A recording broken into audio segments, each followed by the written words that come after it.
Assalamualaikum warahmatullahi wabarakatuh.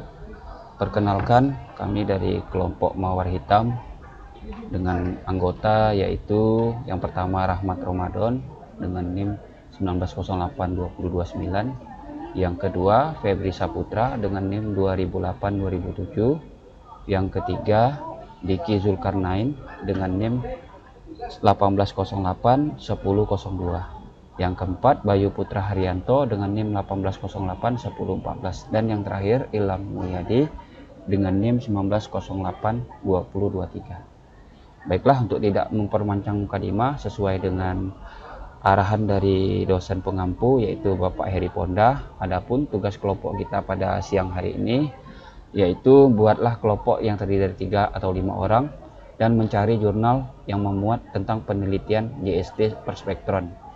Sesuai dengan tugas itu, maka kami dari kelompok Mawar Hitam mengambil sebuah jurnal dengan judul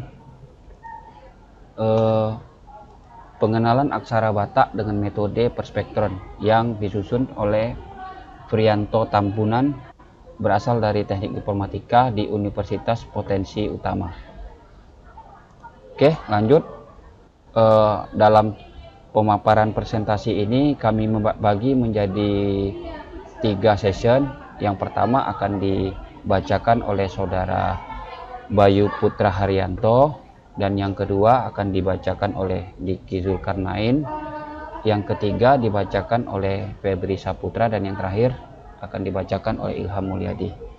Kepada saudara Bayu Putra Haryanto untuk menyampaikan slide pertama, waktu dan tempat kami persilakan. Baik, terima kasih moderator kita. Ya, di sini ada latar belakang ya teman-teman ya. Perkembangan ilmu pengetahuan dan teknologi telah membawa perubahan di hampir semua aspek kehidupan manusia. Ya, di mana pembagian permasalahan dapat dipecahkan dengan upaya penguasaan dan peningkatan ilmu pengetahuan dan juga ilmu teknologi. Ya, dan manusia dapat mengetahui ruang dari segi ciri-cirinya yang diistilahkan dengan aksioma. Tapi hal ini dapat dipengaruhi oleh pengalaman atau mungkin dengan intuitifnya atau strategi pemetaan dalam berpikir. Sedangkan untuk komputer nih teman-teman ya, untuk mengenali dan membedakan suara citra diperlukan data-data fisik, yaitu bentuk dari ciri tersebut. Dan data-data lain seperti penambahan tekstur warna, sehingga komputer akan lebih mudah untuk mengenalinya. Namun dengan menggunakan metode yang maksudnya yang ada dalam jaringan saraf tiruan ya, diharapkan komputer dapat mengenali sebuah citra objek sederhana. Oke, next. Dan di sini ada identifikasi masalahnya. Jadi untuk penyelesaian masalah tersebut sangat dibutuhkan sebuah metode yang cocok dalam penyelesaian permasalahan tersebut dengan menggunakan metode perseptron. Metode perseptron adalah metode yang cukup handal dalam jaringan saraf tiruan, yaitu metode mengenali pola dengan baik. Bisa dikatakan handal karena metode perseptron ini memiliki prosedur belajar yang dapat menghasilkan bobot konvergen, sehingga memungkinkan output yang didapat sesuai dengan target tiap input pola. Oke, next. Dan di sini ada batasan masalah, sahabat, teman-teman ya. Jadi batasan masalah yang diambil dalam pengkajian ini, dari laporan penelitian ini, dapat diberikan penyusunan solusi dari masalah dibatasi dalam lingkup ya sebagai berikut. Oke, yang pertama ini adalah penelitian ini menggunakan metode perseptron, dan yang kedua JST ini merupakan generalisasi model matematis dengan beberapa asumsi, dan yang ketiga arsitektur JST dalam jurnal ini menggunakan 2 lapisan, yaitu input dan juga output, dan yang keempat pengambilan dan pembagian data menggunakan 1 buah sampel dari jumlah aksara. Yang kelima, JST ini menggunakan masukan biner dan keluaran bipolar. Dan yang keenam, cara perhitungan JST dan algoritma yang menggunakan 7 langkah. Dan yang terakhir, yang ketujuh ini adalah aplikasi yang digunakan untuk pengujian metode perseptron adalah MATLAB. Oke, kita kembalikan ke moderator untuk dilanjutkan lagi ke teman-teman yang lain. Oke, terima kasih kepada Saudara Bayu yang telah menyampaikan session pertama. Selanjutnya kita masuk ke session kedua. Kami minta kepada Saudara Diki Zulkarnain untuk dapat menyampaikan presentasi berikutnya. Kepada Saudara, waktu dan tempat kami persilakan. Oke, baik. Kemudian ada tujuan dan manfaat. Tujuannya untuk menghitung nilai perseptron dari hasil pengujian pada jurnal secara manual yang diimplementasikan ke dalam aplikasi Excel. Kemudian ada manfaat agar mahasiswa dapat lebih mengerti dan memahami bagaimana cara melakukan perhitungan dan pengujian terhadap sebuah CST. Next. Kemudian ada analisa sistem yang digunakan. Metode yang digunakan adalah perseptron. Sampel yang digunakan dalam pengujian adalah data sampel aksara sebanyak 1 buah dari jumlah keseluruhan aksara. Keunggulan metode ini dibandingkan dengan metode lain yaitu kemampuan belajar dan memecahkan hubungan yang rumit yang sulit dideskripsikan antara data masukan dan data keluaran. Perseptron biasanya digunakan untuk mengklasifikasikan suatu pola tertentu yang sering dikenal dengan pemisahan secara linear. Perseptron merupakan salah satu bentuk jaringan sederhana. Perseptron melakukan pembelajaran terhadap data hingga ditemukannya keluaran dengan target yang ditentukan. Baik, saya kembalikan kepada moderator. Oke, terima kasih kepada Saudara Diki Zulkarnain yang telah menyampaikan presentasi untuk section kedua. Selanjutnya untuk section ketiga tentang perhitungan dan pengujian yang akan dibacakan oleh Saudara Febri. Kepada Saudara Febri, waktu dan tempat kami persilakan.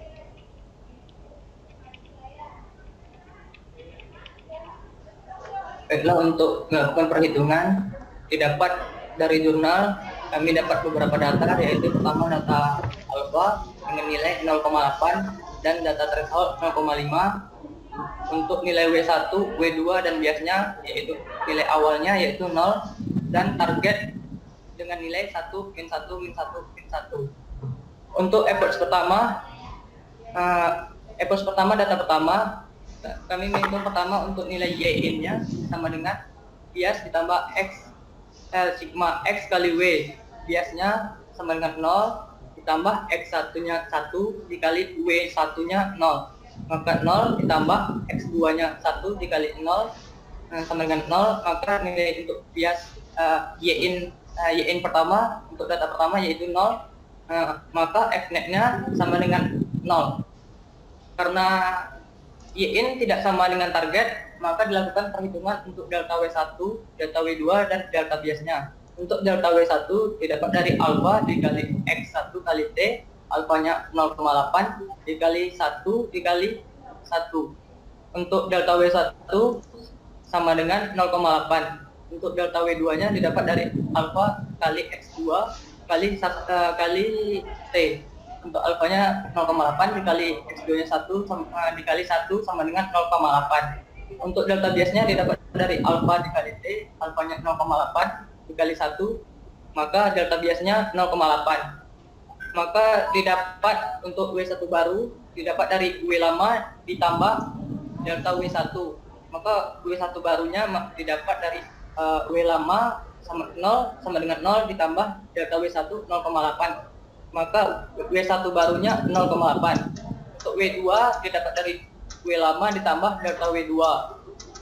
0 ditambah 0,8, maka W2 barunya 0,8. Untuk bias barunya didapat dari bias lama sama dengan 0 ditambah delta bias. 0 ditambah 0,8. Maka bias barunya sama dengan 0,8.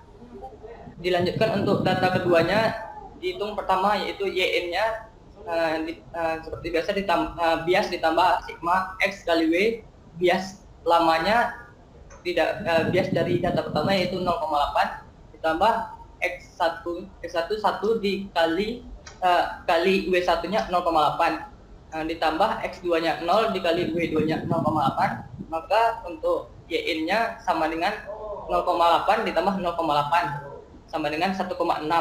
Karena 1,6 lebih besar dari 0,5, maka F-net-nya sama dengan 1. Karena Y-in tidak sama dengan target, maka dilakukan perhitungan untuk data W1, W2, dan biasnya. Untuk data W1 didapat dari alfa kali X1 kali T, alfa 0,8 dikali 1 dikali min 1, maka delta W1-nya min 0,8.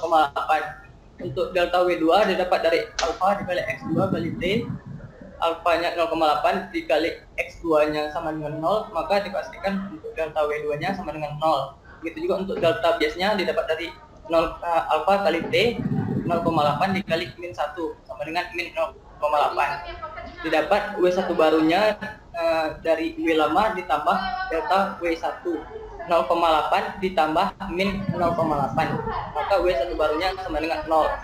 Untuk W2 barunya didapat dari W2 lama 0,8 ditambah delta W2 tambah 0, maka W2 barunya sama dengan 0,8. Biasanya didapat dari bias lama ditambah 0,8 ditambah min 0,8, maka bias barunya sama dengan 0. Untuk delta ketiga tetap melakukan perhitungan pertama yaitu Y-nya, dia sama dengan bias ditambah X sigma X kali W, bias lamanya 0 ditambah X1-nya 0 dikali W1 lamanya 0 ditambah X2-nya 1 dikali 0,8, maka untuk Y-in data ketiga sama dengan 0,8. Karena 0,8 lebih besar dari 0,5, maka F-net-nya bernilai 1, berarti Y-in-nya tidak sama dengan target. Maka dilakukan perhitungan untuk delta W1, W2, dan biasnya dia dapat dari alfa dikali X dikali T, X1 kali T.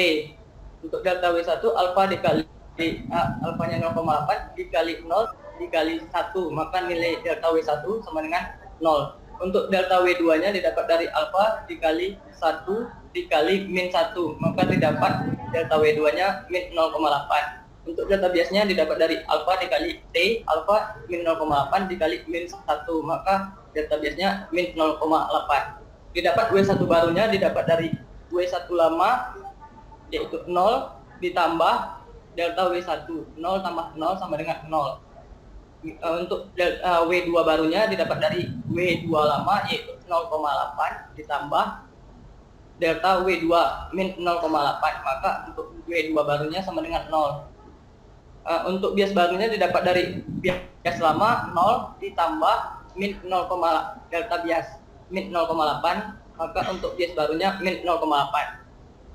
Dilanjutkan untuk perhitungan data keempat. Pertama dihitung nilai Y-in-nya didapat dari bias lama ditambah sigma X kali W. Biasnya min 0,8 ditambah X1 dan X2 di sini 0, maka nilai Y-in dari data keempat min 0,8 karena nilai Y-in lebih kecil dari min 0,5, maka hasil F-net-nya sama dengan min 1. Karena Y-in sama dengan target, maka untuk data keempat tidak dilakukan perhitungan delta W1, W2 dan biasnya, maka untuk data W1, W2 dan bias barunya sama dengan data ketiga.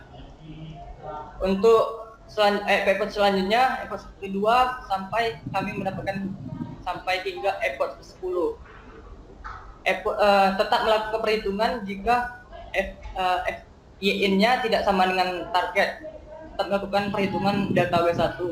Berhenti hingga Y-in semua data 1, 2, 3, 4 berhenti jika Y-in-nya sama dengan target.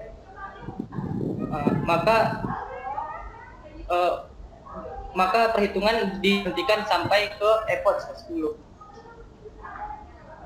Demikian perhitungan dari kelompok kami, dikembalikan ke moderator. Oke, terima kasih kepada Saudara Febri yang telah menjelaskan tentang perhitungan dan pengujian yang diambil dari sampel jurnal tadi. Selanjutnya masuk ke session terakhir, yaitu session keempat, yang mana session ini akan dipaparkan oleh Saudara Ilham Mulyadi. Kepada saudara, waktu dan tempat kami persilakan. Ya, baiklah, terima kasih. Adapun kesimpulan dari hasil penelitian yang telah kami lakukan, yaitu berdasarkan hasil pengujian dan perhitungan secara manual, dapat kami simpulkan bahwa hasil perhitungan yang kami lakukan sama dengan hasil perhitungan dari jurnal. Next, Bang. Adapun saran terhadap jurnal, sebaiknya dilakukan pengujian dengan menggunakan aplikasi MATLAB secara detail dan terinci, karena di dalam jurnal tidak menjelaskan hal tersebut, sehingga menyulitkan para pengkaji untuk melakukan penelitian ulang. Baiklah, saya serahkan kepada moderator. Oke, terima kasih kepada Saudara Ilham yang telah memberikan penjelasan terkait dengan kesimpulan dan saran. Adapun itu adalah section terakhir. Demikianlah pemaparan kami dari kelompok Mawar Hitam yang dibagi menjadi 4 section. Mungkin dari rekan-rekan yang lain ada tambahan. Kalau tidak ada tambahan, maka akan kami tutup presentasi sore ini. Kira-kira ada tambahan? Bang, lanjut, Bang. Oke, demikianlah presentasi dari ya. Cukup. Enggak lanjut. Oke, terima kasih kepada rekan-rekan yang lain yang telah menyampaikan pemaparan-pemaparan tadi. Mudah-mudahan dengan pemaparan yang kami sampaikan pada siang hari ini dapat memberikan pemahaman dan pengertian kepada rekan-rekan terkait tugas kelompok mengenai jaringan saraf tiruan dengan menggunakan metode perspektron. Terima kasih kepada semuanya. Lebih dan kurang saya mohon maaf. Saya akhiri. Wabillahi taufiq wal hidayah. Wassalamualaikum warahmatullahi wabarakatuh.